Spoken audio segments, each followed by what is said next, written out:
yes, it could be considered the calm before the storm. The pathway to the fight we have waited years to see. But could this man drop a great big turd on everything? A fully confident technician and a difficult night for the Gypsy King. A nightmare southpaw with a point to prove. We need to talk about the fight that could spell the end of the AJ story. It's Joshua versus Wallin. Strap in. Blimey, that was an eerie introduction, wasn't it? Anyway, yeah, so our hopes of Joshua Wilder were dashed once again, but the day of reckoning has still provided us with some very interesting matchups. Oh yes, we've got Wilder versus Parker, Dubois versus Paddy Murphy, but none more so than the toughest test of AJ's opponents this year. All three of them, in fact. Yes, that's right, I said three, because he beat the very game Franklin, he destroyed the below average Athanase, and he even fought the fucking darkness, didn't he? Yes, it's harder than it looks, people. Try eating your dinner in the dark. It's an absolute nightmare. Where's the fucking salt and pepper? I can't see a bloody thing. But anyway, he came through it. Solid performance. And now he finds himself up against the clearly unfazed Otto Wallin. So who is he then? Why is he worthy of this opportunity? Well, let me tell you. Yes, he's a Swedish heavyweight who broke onto the scene in 2013. He's been boxing since the age of 15 and won multiple national championships before turning pro. Not to mention he even came face to face with the young Joshua twice in 6 months back in their amateur days, but lost by decision both times. Present day his record stands at 26-1, most notable wins being Gassiev and Brezeale. Okay, nothing to get your nipples erect for, but we all remember his most memorable performance against the Gypsy King. He may have lost by decision, but he certainly gave Tyson a difficult night, taking him 12 grueling rounds and nearly even winning via stoppage due to the severe cuts. By the by, shoe on the other foot, we all know what would have happened anyway. Moving on, yes, so why does this man pose such a threat with a relatively underwhelming record? Well, I'll come back to that, but let's talk about the current state of AJ, shall we? So to be fair, the rebuild that Edward predicted at the start of the year has taken full effect. Jermaine Franklin was a decent little confidence booster, although the desire to engage was not quite there. Then the Athanase fight was again a slow burner, but the knockout was a perfect segue to revive some of that AJ swagger. And judging by the celebration, judging by the press conference, the confrontations with Wallin and of course Jarrell Miller, not only do we have a somewhat rejuvenated boxer,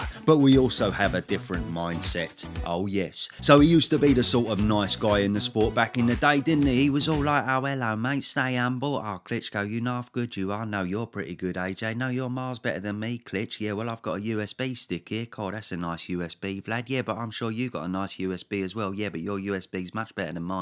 Yeah. Anyway, he really was just a double nice gentle giant in the glory years, saving his mean streak for the ring. But now, he seems to have that mean streak about him outside of the ropes. He came in firing back at old Royd Mayweather when he got cheeky. He even belittled Frank's personal fluffer Dev Sani. And then when the overly confident Wallin was giving it the big un, AJ got out the dreaded finger.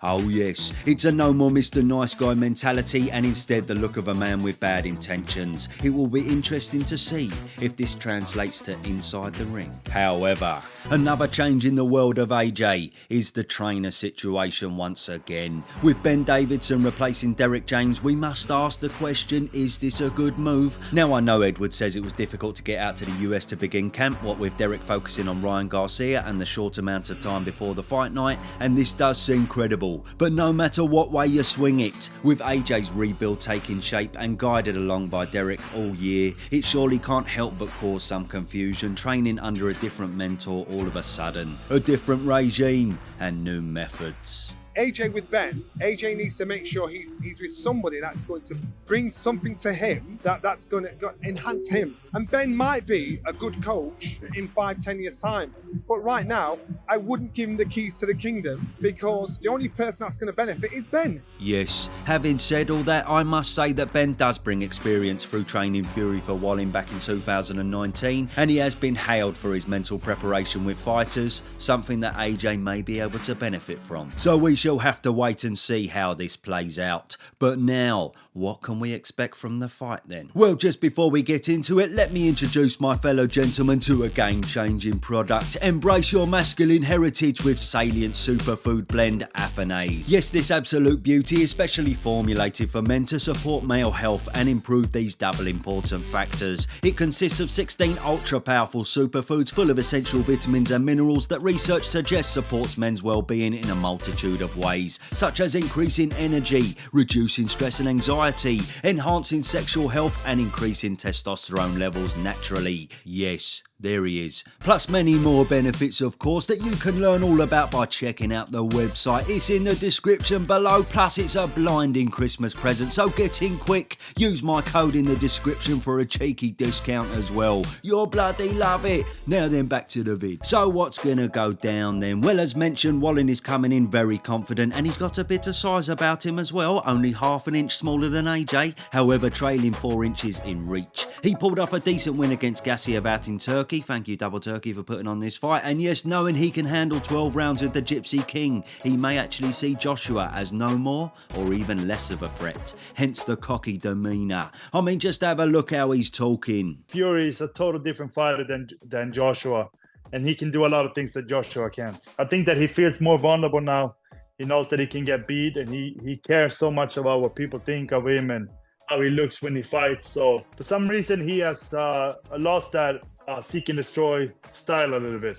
Aye, there we go. And yes, let's not forget he knows full well the southpaw stance has its huge advantages. He may not have the skill of Usyk, but he's aware that AJ will have some southpaw worries on the back of those 2 bouts, so expect to see him trying to be extra tricky on the night. Now then, with only 1 knockout in his last 9 fights, the power is clearly not devastating, so he'll be relying on his boxing skills for the most part, and we can see through the Gassiev fight he can utilise the jab well to keep the fight at distance. In the Brezeale fight, he rarely stayed directly in front, always moving out the way after throwing. So if he has to try and win this fight off the back foot, he'll be happy to do so.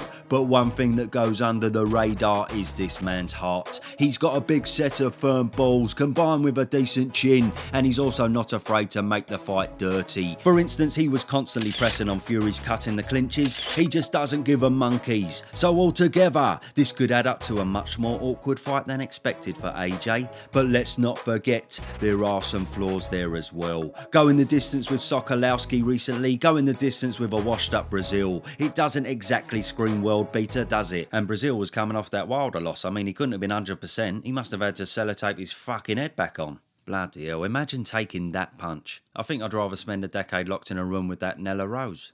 Actually, no, fuck that. I'd rather take the punch. Anyway, and yes, he did seem to find himself on the ropes a lot in the Gassiev fight, which is not a good place to often be with devastating punches in front of you. So Joshua could certainly exploit this position as he did with Helenius. But ultimately, as I said in the last vid, we all know Joshua is faster, hits harder, and is probably stronger than every opponent Wallin has faced, bar Fury. As we've seen many times before, he only needs 1 to get through, and it's either lights out or he's about to finish the job. As long as he pressures and puts it on Wallin, he's bound to get through at some point. And judging by his recent demeanour, it looks as though that's the game plan. Yes, and believe you me you believe. Make no mistake, Tony Bell, you me believe, mate. Yeah. It certainly needs to be the game plan that comes off, or that could be the end of the AJ story. Although he's got a rematch, hasn't he? Yeah, but what's the fucking point of that? If you can't beat Wallin, it's time to jack it in, innit? Hang him up and get yourself in the fucking jungle. Anyway, roll on. It's going to be double intriguing. Tell me your thoughts below. Check out Free Mugs talking about this fight on the pod. And don't forget to get your Athanase. Link below. Or be the same for now. Bosh.